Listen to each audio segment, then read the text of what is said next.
Assalamualaikum warahmatullahi wabarakatuh. Selamat datang di Belajar Bareng. Apa yang akan kita pelajari bersama kali ini? Bagi teman-teman yang ingin request materi untuk belajar bareng, bisa ditulis di kolom komentar ya. Kita lanjutkan belajar bareng kita. Kali ini kita akan mempelajari tentang pengolahan data untuk dianalisis dengan penerapan rumus SUM, SUMIF, dan SUMIF. Di sini kita sudah punya data-data penjualan. Ada tanggal, kode kategori, nama barang, kuantiti, harga, dan jumlah.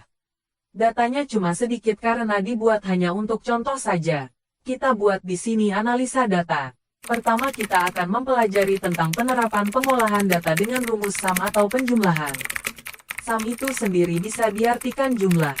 Karena ini cuma istilahnya cuma jumlah penjualan saja, maka kita bisa menerapkan rumus SUM. Rumusnya yaitu, sama dengan, SUM, kurung buka, kemudian rentang mana yang akan kita jumlahkan, yaitu kolom kuantiti. Ini satu kolom semua bisa kita blok dengan berbagai cara seperti yang saya sampaikan di video-video sebelumnya. Kita bisa menggunakan cara manual yaitu di blok menggunakan kursor ini sampai bawah. Untung data ini hanya sedikit jadi cepat. Kalau datanya banyak teman-teman bisa menggunakan klik salah satu sel, kemudian kontrol spasi, maka akan terblok semuanya. Ada juga cara meletakkan kursor di atas kolom sampai berubah menjadi warna hitam. Kemudian diklik, maka akan terblok juga satu kolom ini. Kemudian tinggal kita enter. Untuk jumlah penjualan berdasarkan kuantiti ini sudah muncul, yaitu 450 peks. Kemudian untuk jumlah penjualan berdasarkan jumlah uangnya, ini kita copy aja dari atas. Bisa shortcutnya, yaitu Ctrl D. Daripada mengetik satu persatu, kita Ctrl D saja, langsung tercopy ya, yang di atasnya. Sedangkan untuk di dalamnya, kita ganti jumlahnya. Caranya sama seperti yang kuantiti. Tadi kita blok semuanya satu kolom. Nah, ini sudah muncul. Jumlah penjualannya, yaitu ini 9.928.542. Ini untuk mengetahui jumlah secara global. Misalkan kita ingin analisa data jumlah penjualan berdasarkan kategori. Bagaimana caranya? Kita copy dulu untuk nama kategori. Di sini saya mempunyai sheet kategori. Kita copy. Untuk copy paste bisa langsung kita Ctrl C saja. Kemudian kita pastekan di sini. Teman-teman ini sudah ada form untuk jumlah penjualan berdasarkan kategori. Untuk menjumlahkan, kita ada beberapa cara. Kita bisa menggunakan rumus SUM dengan cara seperti ini. Misalkan untuk kategori makanan dan minuman. Penjumlahan makanan dan minuman. Sama dengan SUM. Kemudian rentangnya. Yaitu kita pilih yang makanan dan minuman. Contohnya ini. Makanan dan minuman satu kita klik. Kemudian kita tekan kontrol. Kontrol kita tekan ketika ingin menambahkan sel atau rentang yang lain. Kemudian makanan dan minuman lagi ini. Sampai sini. Kemudian makanan dan minuman lagi. Mana lagi? Ini lagi. Untuk kontrol. Waktu memilih ini harus ditekan agar tidak hilang rentang yang sebelumnya. Ini soalnya kalau tidak ditekan itu jadinya seperti ini. Langsung hilang rentang yang sebelumnya. Fungsi menekan kontrol di SUM yaitu menambahkan rank atau rentangnya. Ini kemudian kita tekan kontrol. Setelah itu baru kita pilih lagi. Kemudian ini kontrol lagi dan klik. Kontrol klik. Dan yang terakhir ini. Kemudian ini bisa diterapkan juga untuk kesehatan dan kecantikan. Sama dengan rentangnya. Rentangnya mana saja? Yaitu kesehatan dan kecantikan sama ini. Kemudian ini ada lagi ini. Sudah habis. Dengan cara ini banyak kekurangan. Yang pertama tentu saja lama. Dan yang kedua itu rentan human error. Ketika memilih kategori bisa kelewatan. Misalkan jumlah makanan dan minuman ada yang terlewat satu data. Maka, itu akan menyebabkan tidak validnya laporan data yang akan disampaikan. Bagaimana cara cepat dan mengurangi human error? Caranya, kita bisa menggunakan rumus SUMIF. Sebelumnya kita format dulu untuk kolomnya. Di sini ada kategori. Dan di sini ada jumlah penjualan ya teman-teman. Biar lebih kelihatan rapi. Kita hapus dulu rumus yang tadi kita menggunakan sum. Sekarang kita akan menggunakan rumus sum if. Sum if adalah rumus yang digunakan untuk penjumlahan dengan satu syarat atau kriteria. Kita masukkan syaratnya, yaitu nama kategori tertentu yang dijumlahkan. Kategorinya sama dengan yang di sini. Oke, bagaimana rumusnya? Kita coba dulu. Sama dengan sum if, kemudian rank. Rank ini adalah rentang atau kelompok data yang kita jadikan kriteria atau persyaratan. Ranknya mana? Yaitu ini. Nama kategori. Atau bisa dengan blok seperti ini. Dari nama kategori ini, kriterianya apa yang disyaratkan? Yaitu kategori, makanan dan minuman. Bisa diketik seperti ini. Makanan dan minuman. Kalau itu bentuknya kata-kata dikasih tanda petik buka dan petik tutup, kemudian mana yang akan dijumlahkan? Sum rank-nya itu mana? Yaitu jumlah ini. Ini yang akan kita jumlahkan. Kemudian tutup kurung. Ini adalah jumlah kategori makanan dan minuman. Terkadang ada beberapa kesalahan jika kita menggunakan cara mengetik syarat seperti ini. Apa itu? Syarat yang kita inputkan manual seperti ini lebih sering human error. Misalkan, ketika mengetik ada kelebihan satu spasi. Karena di kategori ini tidak ada yang makanan dan spasinya 2 kemudian minuman. Maka hasilnya 0, karena di kategori ini tidak menemukan kategori yang tulisannya seperti ini. Nah, untuk mengurangi human error tersebut, kita bisa menggunakan selnya langsung di mana nama kategori itu berada. Kita hapus kriteria yang sudah kita ketik, kita ganti dengan sel A30. Makanan dan minuman berdasarkan data kategori tadi, kemudian kita enter. Kemudian tinggal kita copy paste untuk kategori yang lain.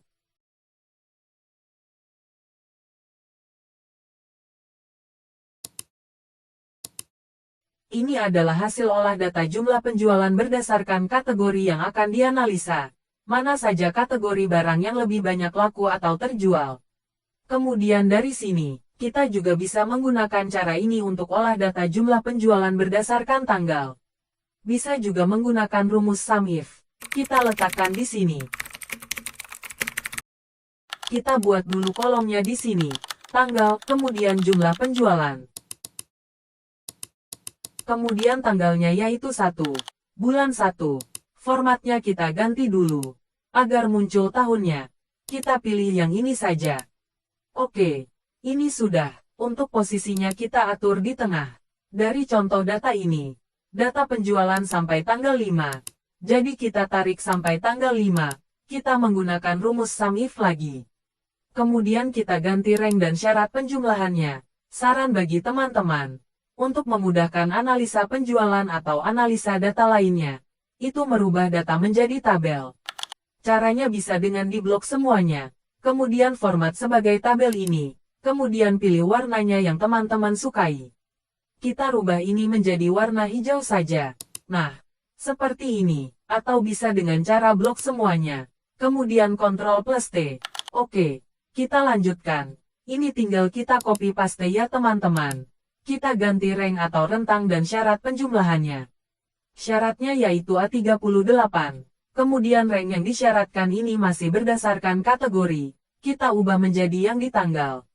Ini kita rubah. Rubahnya yang di sebelum titik koma ya teman-teman.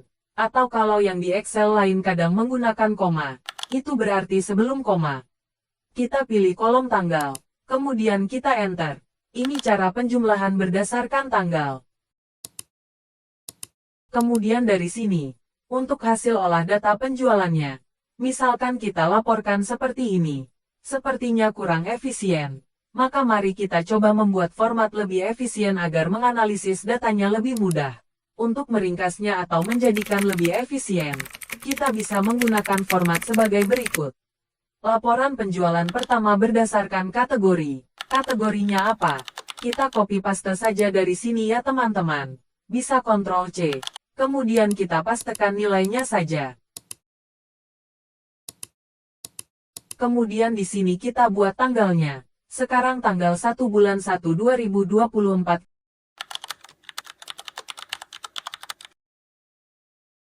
Kemudian kita tarik sampai tanggal 5. Untuk format laporan ini, nanti bisa teman-teman rubah sendiri ya. Bisa berdasarkan bulan, atau berdasarkan yang lainnya. Kalau di sini, karena datanya sedikit, kita buat berdasarkan tanggal saja, kita ganti format tanggalnya, biar lebih rapi. Untuk format yang sebelumnya ini, syarat atau kriterianya hanya satu per satu. Ini satu syarat, yaitu kategori tertentu. Kemudian ini juga satu syarat, yaitu tanggal. Bagaimana jika syarat berdasarkan kategori dan berdasarkan tanggal ini kita jadikan satu di sini? Bagaimana caranya? Kita tidak menggunakan rumus sum if lagi, tapi sekarang kita menggunakan rumus sum if. Biasanya kalau di bahasa Inggris kalau ada tambahan s-nya, digunakan untuk kata majemuk. Untuk sum if ini yang didahulukan adalah sum rank-nya, atau rentang data yang akan dijumlahkan. Hal ini berbeda dengan sum if yang pertama. Jika hanya sum if, maka rentang atau rank kriteria yang disyaratkan baru kemudian rentang yang dijumlahkan.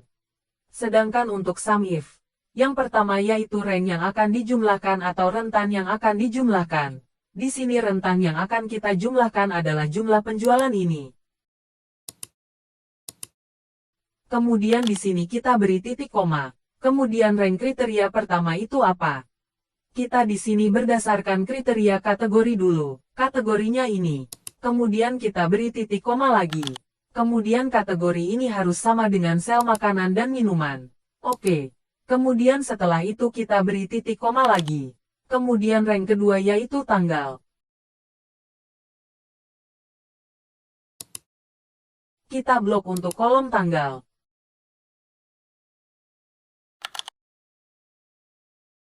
Tanggalnya itu harus sama dengan sel tanggal 1. Kemudian kita tutup kurung. Berikut hasilnya. Untuk tanggal 1, makanan dan minuman terjual dengan total penjualan Rp756.000. Coba kita cek. Di tanggal 1 ini untuk makanan dan minuman yang terjual hanya 3 item ini. Oke. Sekarang untuk kategori bawahnya. Karena ini sudah menggunakan tabel. Coba kita copy paste. Kita copy.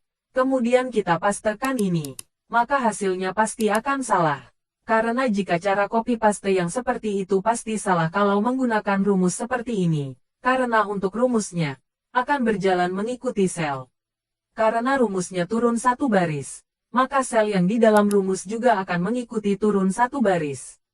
Contohnya, untuk ini tadi kan kategori berdasarkan A4, kemudian untuk tanggalnya berdasarkan tanggal 1.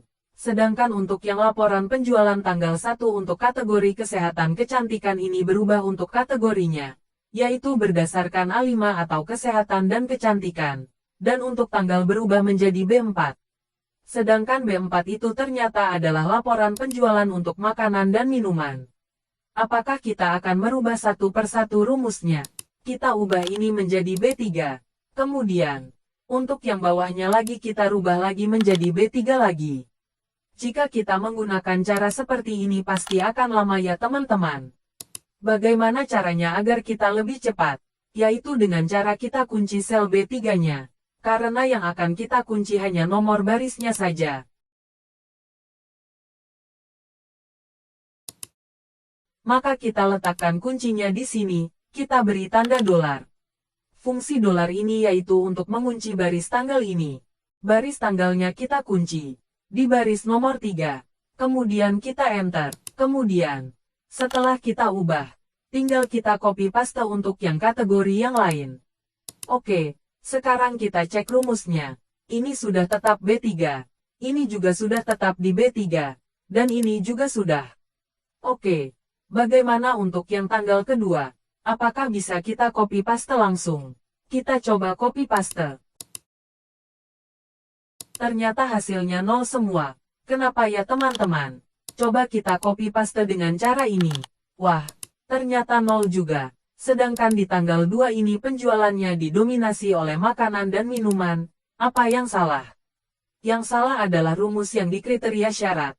Untuk kriteria kategori, ini pindah menjadi B4. Seharusnya dia 4 bukan di B4. Ini juga berubah menjadi B, seharusnya ada di kolom A ya. Atau kolom kategori, ini juga berubah. Kita hapus dulu. Bagaimana cara agar tetap di kolom A? Kita samakan dengan untuk penguncian baris tanggal tadi. Nah, untuk ini kita kunci di kategori di kolom A ini tidak boleh berubah. Kita kunci karena yang tidak boleh berubah itu hanya A. 4-nya ini bisa berubah. Kecuali kalau seperti ini. Ini kita kunci dua-duanya, maka penjualannya akan berdasarkan makanan dan minuman semua. Karena berdasarkan A4 semua. Jadi fungsi simbol dolar yaitu mengunci sel mana yang akan kita pilih agar tidak berubah sama sekali. Bagaimana untuk tanggal 2? Coba kita copy paste. Jadi cara untuk mengcopy paste. Dikarenakan bentuk data ini belum menjadi tabel. Kalau copy paste jangan seperti ini ya teman-teman. Karena untuk rank atau rentang yang dijumlahkan juga akan berubah. Yang seharusnya kita jumlahkan adalah jumlah penjualan. Ini berubah menjadi rentang kolom tanggal. Kemudian ini yang seharusnya nama kategori. Di sini berubah menjadi nama barang. Untuk rank yang lain juga akan berubah jika kita copy paste seperti itu. Nah, kita copy pastenya dengan cara menggunakan salin atau copy. Kemudian, kita letakkan di sini tempel atau paste. Maka hanya akan berubah seperti ini. Bagaimana untuk yang lain? Langsung bisa kita kontrol copy. Kita blok datanya. Kemudian kita pastekan di sini. Di sini kita tinggal menggunakan rumus sum yang biasa. Ini sama dengan sum. Kemudian, rank yang dijumlahkan yaitu B4 sampai dengan B7. Hasilnya 2.103.500. Kalau untuk ini, kita bisa copy paste dengan cara ditarik. Karena ringnya memang harus mengikuti rumusnya. Oke. Kita cocokkan dengan analisa sebelumnya. Untuk tanggal 1, sudah sama. Untuk tanggal 2, sudah sama. Untuk tanggal 3, sudah sama. Untuk tanggal 4, sudah sama. Dan untuk tanggal 5, juga sudah sama. Kemudian kita jumlahkan untuk kategori. Kita bisa langsung menggunakan ini ya teman-teman. Jumlah. Atau kita juga bisa menggunakan shortcut Alt plus sama dengan. Oke. Kita coba menggunakannya. Kemudian ranknya B4 sampai dengan F4. Kemudian kita enter. Kita copy paste ke bawah. Jumlah total untuk makanan dan minuman sudah sama. Jumlah total untuk kesehatan dan kecantikan sudah sama. Jumlah total untuk rumah tangga dan kebersihan sudah sama. Jumlah total untuk bayi dan anak juga sudah sama. Oke, sudah sesuai. Dan untuk grand totalnya, yaitu 9 juta sekian. Oke, ini sudah sesuai. Jadi, daripada teman-teman memberikan laporan seperti ini ke atasan, sangat lebih efisien dan efektif jika memberikan laporan seperti ini. Tinggal kita atur untuk formatnya, nanti bisa teman-teman warna sesuai keinginan teman-teman. Misal saya format seperti ini. Tapi, jika saya yang memberi warna, sepertinya agak kurang bagus ya teman-teman. Jadi bisa teman-teman warna atau format sendiri ya. Sekian teman-teman. Cara penggunaan rumus sum, sum if dan sum if. Semoga bisa bermanfaat bagi teman-teman yang akan memberikan laporan kepada atasan atau laporan untuk diri sendiri bagi yang UMKM, pengusaha menengah yang ingin merintis usahanya. Jadi bisa diketahui penjualan kategori apa yang laku di usaha teman-teman dan tanggal berapa saja penjualannya bagus. Tentu saja harus dianalisis juga beberapa faktor yang menyebabkan penjualan pada tanggal atau kategori tersebut bagus. Sekian belajar bareng kali ini. Tetap semangat belajar dan sampai jumpa di video berikutnya. Selalu ingat, belajarlah dengan riang dan nikmati prosesnya. Terima kasih telah bergabung di Belajar Bareng. Selamat belajar dan selamat menjelajahi ilmu. Wassalamualaikum warahmatullahi wabarakatuh.